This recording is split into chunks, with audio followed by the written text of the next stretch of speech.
Hi guys, welcome back to my channel with another video. तो यार आ चुका हूँ एक और नई वीडियो के साथ वापस। देखिए, इस वीडियो में हम लोग बात करेंगे इंडियन इकोनॉमी के क्वेश्चंस को यहाँ पर देखेंगे। इससे पहले मैं आपको एक सेट करा चुका हूँ जिसमें मैंने 72 प्लस क्वेश्चंस आपको कराए थे जो प्रीवियस ईयर एग्जाम्स में पूछे गए हैं। तो इसके बाद हम लोग आज दूसरा प्रैक्टिस सेट करेंगे जिसमें हम लोग 80 प्लस क्वेश्चन को यहाँ पर देखेंगे जो आगामी एग्जाम के लिए काफ़ी इंपॉर्टेंट होगा। तो आज का पहला क्वेश्चन है, दी गई जानकारी से मिशन की पहचान करें। केंद्रीय बजट 2018 में वित्त मंत्री अरुण जेटली ने जनजातीय समुदाय के बच्चों को शिक्षित करने के लिए इस योजना की घोषणा की है। तो जो जनजाति बच्चे होते हैं, जनजाति समुदाय के बच्चे, इनको शिक्षित करने के लिए कौन सी योजना की घोषणा करी गई है? तो ये घोषणा हो जाएगी हमारा एकलव्य मॉडल आवासीय स्कूल की। ठीक है, एकलव्य मॉडल आवासीय स्कूल की घोषणा करी गई है। ठीक है, फिर अगले क्वेश्चन की बात करें तो देखिए, विज्ञान भवन नई दिल्ली में प्रधानमंत्री मोदी द्वारा औपचारिक रूप से मेक इन इंडिया पहल की शुरुआत कब हुई थी? जो नई दिल्ली में प्रधानमंत्री मोदी ने जो विज्ञान भवन है यहाँ पर क्या किया था, एक मेक इन इंडिया पहल की शुरुआत करी थी। तो ये कब करी थी? ये करी थी हमारा 25 सितंबर 2014 ईस्वी में। ठीक है, 25 सितंबर 2014 ईस्वी में करी थी। फिर अगला क्वेश्चन है, मेक इन इंडिया कार्यक्रम कितने क्षेत्रों पर संकेंद्रित है? तो जो मेक इन इंडिया है ये कार्यक्रम कितने क्षेत्रों पर संकेंद्रित है? तो ये हो जाएगा हमारा 25 क्षेत्रों पर क्या है, ये संकेंद्रित है। फिर अगला क्वेश्चन है, कायाकल्प और शहरी परिवर्तन के लिए अटल मिशन यानी अमृत किस मंत्रालय के अधीन है? तो ये किस मंत्रालय के अधीन होता है? ये होता है आवास और शहरी मामले के जो मंत्रालय होते हैं उसके अधीन। फिर अगला क्वेश्चन है, स्टार्टअप इंडिया योजना उन संस्थानों पर लागू होती है जिनके पिछले वर्ष का वार्षिक कारोबार डैश से अधिक नहीं होता है। तो कितने से अधिक नहीं होता है? ये नहीं होता है 25 करोड़ से अधिक। तो उन पर ये जो स्टार्टअप इंडिया है उस पर ये क्या होती है, लागू होती है उस संस्था पर। फिर है, कृषि विपणन की आधारभूत संरचना AMI कब से प्रभावी हुआ? जो AMI है ये कब से प्रभावी हुआ? ये होता है हमारा अप्रैल 2014 से। ठीक है, फिर अगला क्वेश्चन है, सरकार द्वारा ई रकम यानी ई रकम नामक एक नया प्लेटफॉर्म किस उद्देश्य के लिए शुरू किया गया है? तो ई रकम किसके लिए शुरू किया गया है? ये किया गया हमारा कृषि उत्पादों को बेचने के लिए। अगला क्वेश्चन है, मुद्रा स्वास्थ्य कार्ड यानी SHC से भारत के किसानों को उनके खेतों में मिट्टी के डैश मानदंडों की जानकारी मिलेगी। तो मिट्टी के कितने मानदंडों की जानकारी मिलेगी? तो ये मिलेगी 12 मानदंडों की जानकारी। फिर है, किसानों को लाभ पहुंचाने के लिए प्रधानमंत्री डैश बीमा योजना शुरू की गई। तो प्रधानमंत्री कौन सी योजना शुरू की गई है? ये की गई है प्रधानमंत्री फसल बीमा योजना। फिर है, भारत सरकार का लक्ष्य 2018-19 में प्रधानमंत्री फसल बीमा योजना के तहत सकल फसल क्षेत्र का डैश प्रतिशत संरक्षित करना है। तो जो सकल फसल क्षेत्र है इसका कितना प्रतिशत इनको संरक्षित करना है? तो ये करना है 50% क्षेत्र। ठीक है, फिर अगला क्वेश्चन है, प्रधानमंत्री कृषि सिंचाई योजना में भारत सरकार द्वारा कितनी राशि का निवेश किया गया है? तो कितनी राशि का निवेश किया गया है? तो ये किया गया है हमारा 50,000 करोड़ रुपए का। ठीक है, 50,000 करोड़ रुपए का क्या किया गया है, सिंचाई योजना के तहत राशि को निवेश किया गया है। फिर है, किसान क्रेडिट कार्ड योजना किस वर्ष लागू की गई? जो किसान क्रेडिट कार्ड योजना है ये किस वर्ष लागू होती है? ये होती है हमारा 1998-99 में। ठीक है, 1998 और 1999 में क्या होती है, किसान क्रेडिट कार्ड योजना लागू होती है। फिर है, निम्नलिखित किसे प्रोत्साहन देने के उद्देश्य से 1995 में मध्याह्न योजना चलाई गई? तो किसे प्रोत्साहन देने के लिए उत्साहन देने के उद्देश्य से 1995 को मध्याह्न योजना चलाई गई थी। तो ये चलाई गई थी हमारा प्राथमिक शिक्षा का सार्वभौमिकरण करने के उद्देश्य से। ठीक है, फिर अगला क्वेश्चन है, मौजूदा समय में महिलाओं और बच्चों के कल्याण के लिए लागू किए गए कार्यक्रमों को व्यवस्थित करने के उद्देश्य हेतु जननी सुरक्षा योजना का शुभारंभ किसके जन्म दिवस पर हुआ? जो जननी सुरक्षा योजना है इसका शुभारंभ किसके जन्म दिवस पर हुआ है? तो ये होता है कस्तूरबा गांधी के जन्म दिवस पर। अब आपको पता होगा कस्तूरबा गांधी जी कौन थी। फिर है, अधिक अन्न उपजाओ अभियान किस वर्ष में प्रारंभ किया गया? जो अधिक अन्न उपजाओ अभियान था ये किस वर्ष प्रारंभ होता है? ये होता है हमारा 1948 में। फिर है वर्तमान भारत सरकार ने आम लोगों के बीच बचत को प्रोत्साहित करने के लिए किस योजना को पुनः शुरू किया है। तो किस योजना को पुनः शुरू किया है बचत के लिए, तो ये किया है हमारा किसान विकास पत्र योजना को। ठीक है, किसान विकास पत्र योजना को शुरू किया है। फिर है 2015 में प्रधानमंत्री द्वारा गैर कृषि लघु सूक्ष्म उद्यमों को 10 लाख तक का ऋण प्रदान करने के लिए इनमें से कौन सी योजना शुरू की गई है। तो कौन सी योजना शुरू करी है, ये करी है प्रधानमंत्री मुद्रा योजना। ठीक है, तो ये सारी योजनाएं आपको याद करनी है। योजनाओं से काफी क्वेश्चंस पूछते हैं उत्तराखंड के ग्रुप सी एग्जाम्स में। फिर है किस कार्यक्रम के तहत प्रत्येक संसद यानी सदस्य 2019 तक 3 गांवों में भौतिक और संस्थागत बुनियादी ढांचे का विकास करने की जिम्मेदारी लेगा। तो ये लेगा हमारा सांसद आदर्श ग्राम योजना की। फिर है 7 सितंबर 2005 को भारत में महात्मा गांधी राष्ट्रीय ग्रामीण रोजगार गारंटी अधिनियम यानी जो मनरेगा है इसको लागू किया गया, जिसके अनुसार क्या होगा, प्रतिवर्ष किसी भी ग्रामीण परिवार को न्यूनतम मजदूरी देकर डैश का रोजगार उपलब्ध कराया जाता है। तो कितने दिनों का रोजगार मनरेगा के थ्रू उपलब्ध कराया जाता है, ये कराया जाता है हमारा 100 दिनों का। ठीक है, ये 100 दिनों का था, अब इसको बढ़ा दिया गया है। फिर है सामान्यतया किसान क्रेडिट कार्ड निम्न में से किसके द्वारा निर्गत नहीं होता है। तो किसान क्रेडिट कार्ड है जो, इनमें किसके द्वारा निर्गत नहीं होता है, तो जो नाबार्ड है इसके द्वारा ये निर्गत नहीं होता है। फिर अगला क्वेश्चन है एकीकृत कम लागत स्वच्छता यानी ILCS योजना के लिए केंद्र सरकार द्वारा कितने प्रतिशत सब्सिडी प्रदान की जाती है। जो एकीकृत कम लागत स्वच्छता है योजना है ILCS, इसके योजना के जो तहत केंद्र सरकार है इसके द्वारा कितने प्रतिशत सब्सिडी प्रदान की जाती है, तो ये की जाती है हमारा 75% सब्सिडी। फिर है मध्याह्न भोजन कार्यक्रम मिड डे मील प्रोग्राम जो था, इसके अंतर्गत मध्याह्न भोजन के पकाने, परोसने व उपभोग करने में स्वच्छता का ध्यान रखने के लिए जांच पड़ताल कितनी आवृत्ति पर करनी चाहिए। तो कितनी आवृत्ति पर ये करनी चाहिए, तो ये करनी चाहिए दैनिक यानी डेली करनी चाहिए। ठीक है, फिर है अंबेडकर विशेष स्वरोजगार योजना। जो अंबेडकर विशेष रोजगार योजना है AVRY, ठीक है, क्या है AVRY है, इसके अंतर्गत सामान्य श्रेणी लाभार्थियों के लिए उपलब्ध इकाई लागत प्रतिशतता एवं अधिकता आर्थिक सहायता सब्सिडी धनराशि क्या है। जो AVRY है इसके तहत जो आर्थिक सहायता सब्सिडी धनराशि है ये कितनी है, तो ये हो जाएगी हमारा 25% यानी 7,500 रुपये। फिर है अंबेडकर विशेष रोजगार योजना AVRY के अंतर्गत परियोजना की इकाई लागत डैश से कम नहीं होनी चाहिए। तो कितने से कम नहीं होनी चाहिए, तो ये 50,000 रुपये से कम नहीं होनी चाहिए।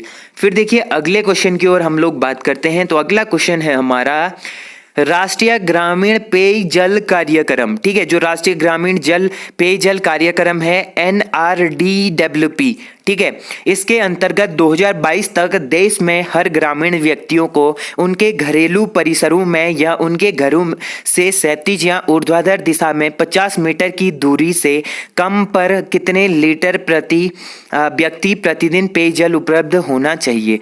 तो 50 मीटर की दूरी से कम पर कितने लीटर प्रति व्यक्ति को प्रतिदिन जल उपलब्ध होना चाहिए, पीने वाला जल, तो ये होना चाहिए हमारा 70 लीटर।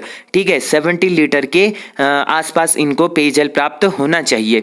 फिर है SGSY, ठीक है, SGSY का पूर्ण रूप है। तो SGSY है जो SGSY का पूर्ण रूप यानी इसका फुल फॉर्म क्या है, तो इसका फुल फॉर्म होता है स्वर्ण जयंती ग्राम स्वरोजगार योजना। ठीक है, स्वर्ण जयंती ग्राम स्वरोजगार योजना इसका फुल फॉर्म होता है।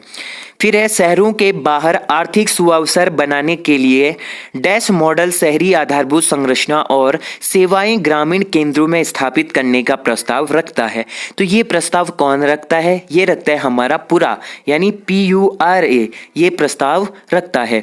फिर अगला क्वेश्चन है इंदिरा आवास योजना IAY, ठीक है, जो इंदिरा आवास योजना है IAY जो एक केंद्र समर्थित योजना है, इसका राज्य सरकार के साथ लागत सहभाजन अनुपात क्या है?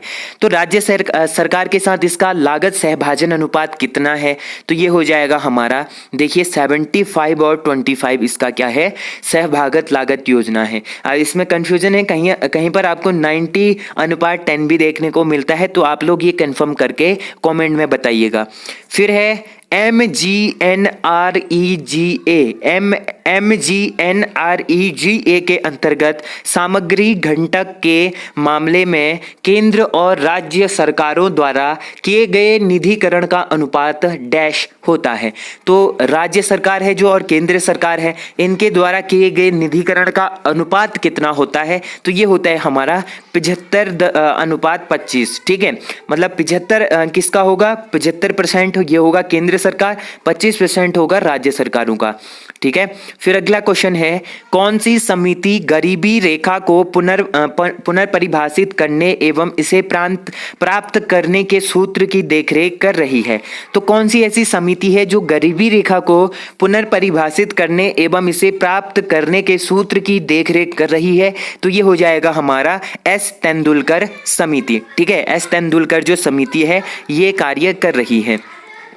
फिर अगला क्वेश्चन है गरीबी को मापने के लिए उपयोग की जाने वाली सामान्य विधि को आय का उपभोग के स्तर पर आधारभूत है जो डैश कहलाती है? तो ये क्या कहलाती है? ये कहलाती है गरीबी रेखा, ठीक है, गरीबी रेखा ये कहलाती है।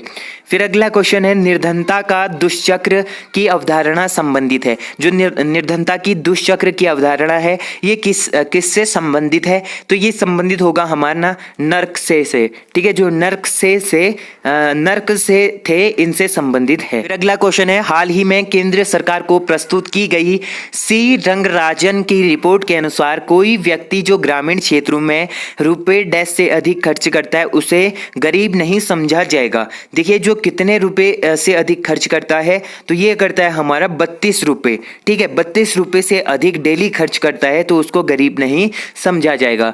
फिर है ब्रिक्स में कौन देश नहीं है? जो ब्रिक्स है BRICS, इसमें कौन सा देश सम्मिलित नहीं है? तो बांग्लादेश इसमें सम्मिलित नहीं है। तो ब्रिक्स जो सम्मेलन होते हैं, ब्रिक्स में कौन कौन से देश हैं ये आप लोग मेरे को कमेंट करके बताना, जरूर बताना अगर आप लोग यहाँ तक वीडियो देख रहे हैं तो, ठीक है। फिर देखिए ब्रिक्स देश का एक हिस्सा कौन सा राष्ट्र है? तो इनमें से कौन सा ऐसा देश है जो ब्रिक्स का हिस्सा है? तो ये हो जाएगा हमारा ब्राजील, ठीक है, ब्राजील क्या है, ब्रिक्स का एक हिस्सा है। खाद्य बाजार की पारदर्शिता बढ़ाने के लिए G20 राष्ट्रों द्वारा अंतर एजेंसी व्यवस्था को क्या कहा जाता है? जो खाद्य बाजार की पारदर्शिता बढ़ाने के लिए G20 जितने भी राष्ट्र हैं इनके द्वारा अंतर एजेंसी व्यवस्था को क्या कहा जाता है? तो ये कहा जाता है हमारा कृषि बाजार सूचना प्रणाली, ठीक है, कृषि बाजार सूचना प्रणाली। अब आप लोगों को पता होगा हाल ही में G20 की अध्यक्षता किस देश को मिली है? ये भारत को मिली है। भारत में चल रहे हैं G20 के सम्मेलन, ठीक है, इसके जो 3 सम्मेलन होने हैं, मतलब 3 इसके जो बैठकें होनी है ये हमारे उत्तराखंड के, एक तो रामनगर, बाकी 2 ऋषिकेश में होनी है। तो ये क्वेश्चन आपके लिए काफी इंपॉर्टेंट हो सकता है G20 से रिलेटेड, ठीक है, G20 से काफी क्वेश्चन पूछते हैं। जो G20 का मुख्य उद्देश्य होता है ये आपको पता होना चाहिए। इसका मुख्य उद्देश्य होता है जो मतलब अंतर्राष्ट्रीय जो बाजार है, जो मतलब इकोनॉमी है, बेसिकली विश्व इकोनॉमी है, वर्ल्ड इकोनॉमी, इसको कैसे बढ़ाना है इस बात पर इस जो सम्मेलन होते हैं, मीटिंग्स होती हैं, जो बैठकें होती है, इसमें क्या होता है, इस पर चर्चा होती है कि जो वार्षिक जो वर्ल्ड इकोनॉमी है इसको कैसे बढ़ाया जाए। फिर अगला क्वेश्चन है निम्नलिखित में से कौन वर्तमान में विश्व बैंक का अध्यक्ष है? तो जो विश्व बैंक है, वर्ल्ड बैंक, इसका अध्यक्ष कौन है वर्तमान समय में? तो ये है हमारा जिम योंग किम, ठीक है, अभी तो चेंज भी हो सकते हैं, लेकिन जो जिम योंग किम है ये क्या है, वर्ल्ड बैंक के अध्यक्ष हैं। फिर अगला क्वेश्चन है जनगणना रिपोर्ट 2011 के अनुसार उत्तर प्रदेश में बाल लिंगानुपात क्या है? तो उत्तर प्रदेश का बाल लिंगानुपात कितना है? तो ये है 902, ठीक है, 902 है। अगर यहीं पर पूछा जाए उत्तराखंड का बाल बाल लिंगानुपात कितना है, तो 890 है उत्तराखंड का बाल लिंगानुपात, तो ये आपको याद करना है। फिर है 2011 की जनगणना रिपोर्ट के अनुसार निम्नलिखित में से किस राज्य में जनजातीय जनसंख्या नहीं है। तो कौन सा ऐसा राज्य है जहां पर बिल्कुल भी जनजाति यानी एसटी कैटेगरी के लोग नहीं रहते हैं, तो ये राज्य हो जाएगा हमारा हरियाणा। हरियाणा में कोई भी एसटी जनजाति के लोग नहीं रहते हैं। फिर अगला क्वेश्चन है 2011 की जनगणना रिपोर्ट के अनुसार निम्नलिखित में से किस राज्य में जनसंख्या घनत्व सर्वाधिक है। तो जो 2011 की जनगणना रिपोर्ट है इसके अनुसार किस राज्य की जो जनसंख्या घनत्व है ये सर्वाधिक है, तो ये हो जाएगा हमारा बिहार। बिहार का जो जनसंख्या घनत्व है ये सर्वाधिक है, तो आप लोग कमेंट करके बताओ बिहार का जनसंख्या घनत्व कितना है। उत्तराखंड का जो जनसंख्या घनत्व है वो कितना है, 189 किलोमीटर स्क्वायर किलोमीटर, ठीक है।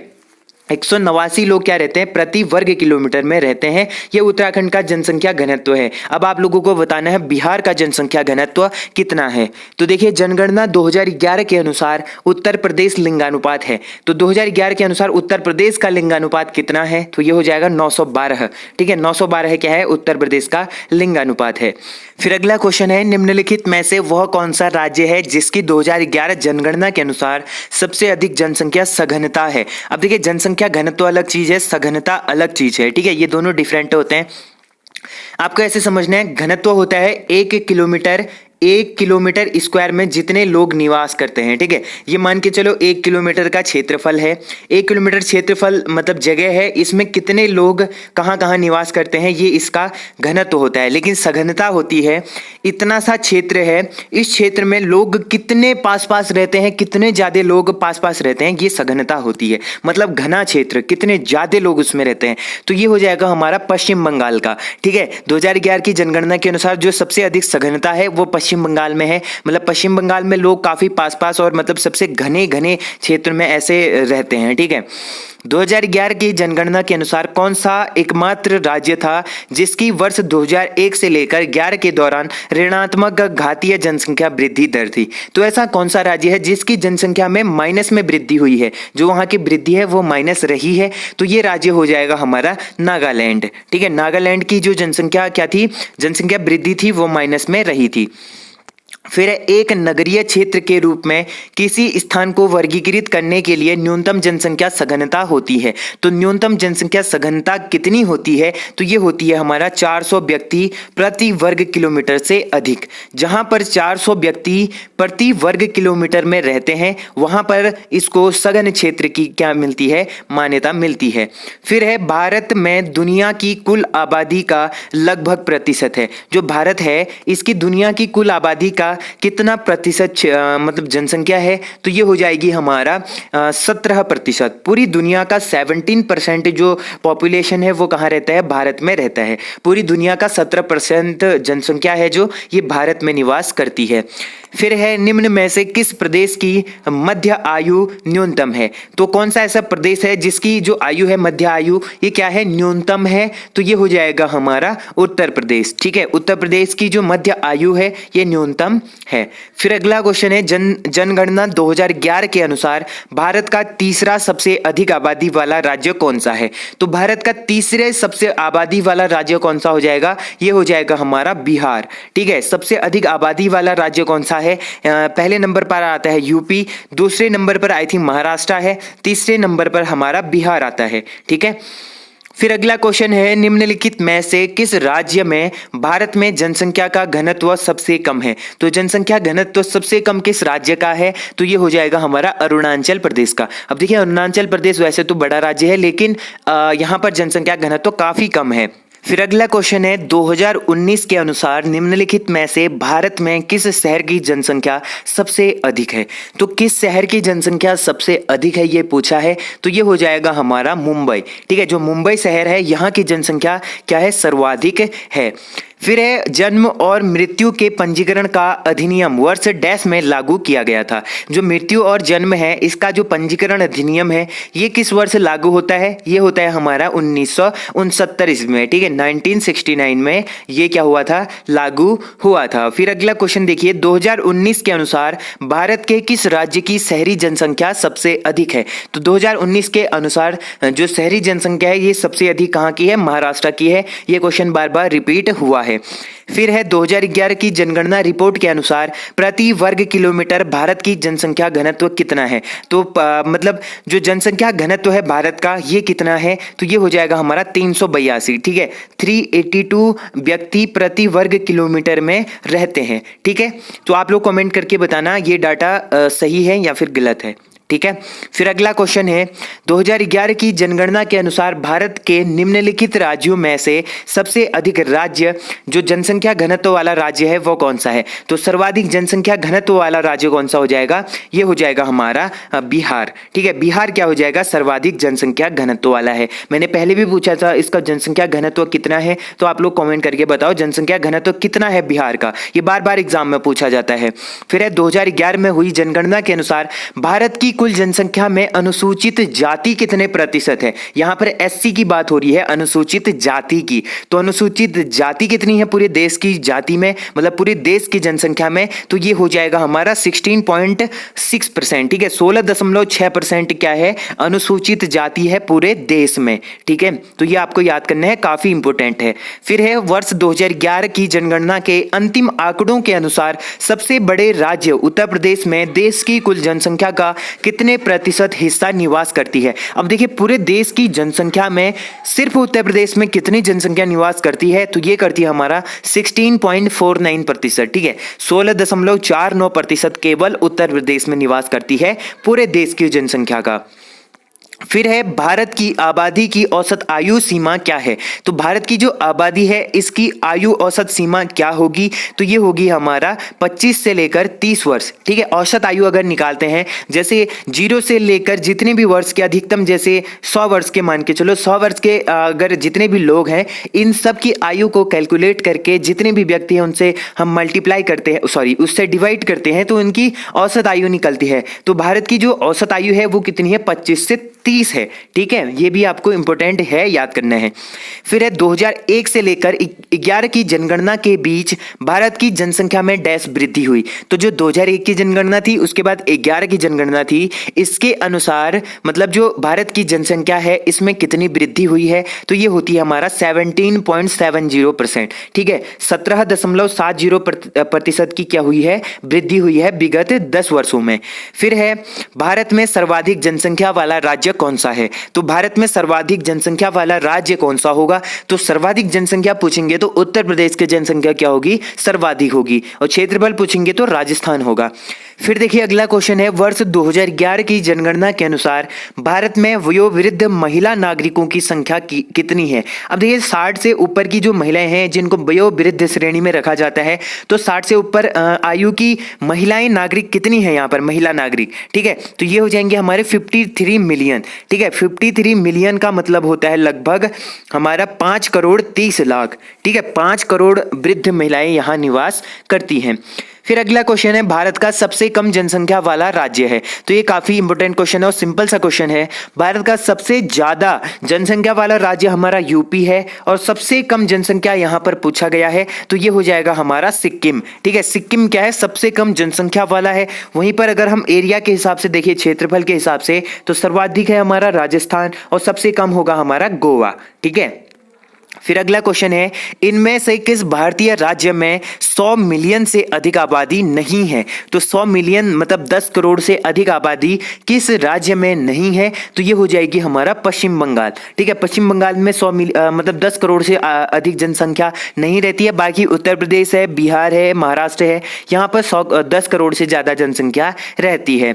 फिर अगला क्वेश्चन है नीचे दिए गए राज्यों में महिला साक्षरता दर कहाँ सबसे कम है। तो महिला साक्षरता दर किस राज्य में सबसे कम है, तो ये हो जाएगा हमारा बिहार। बिहार की जो साक्षरता है ये ओवरऑल भी सबसे क्या है, कम है। सबसे कम साक्षरता बिहार की है। महिला साक्षरता की भी बात करें तो ये भी बिहार में क्या है, सबसे कम है।